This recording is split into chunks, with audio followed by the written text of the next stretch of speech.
Nos tócanos o día de hoxe.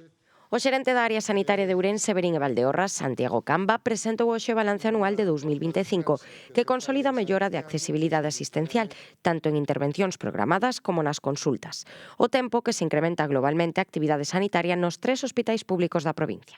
É un balance que consolida a mellora da accesibilidade asistencial tanto en intervencións programadas como en consultas externas. Houbo máis intervencións, menos demora, houve máis de 24.000 intervencións totais, que supón prácticamente un 10% máis co ano anterior, e as listas de espera baixaron 8,4 días, unha reducción do 12%, hasta situarnos nunha media de 61,1 días.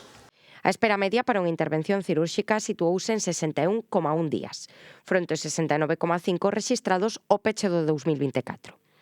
Esta mellora prodúcese nun contexto de incremento da actividade cirúrxica, xa que ao longo do 2025 realizáronse 24.171 intervencións na área sanitaria, 2.290 máis que o ano anterior, rexistrándose ademais un aumento da actividade nos 3 hospitais da área sanitaria.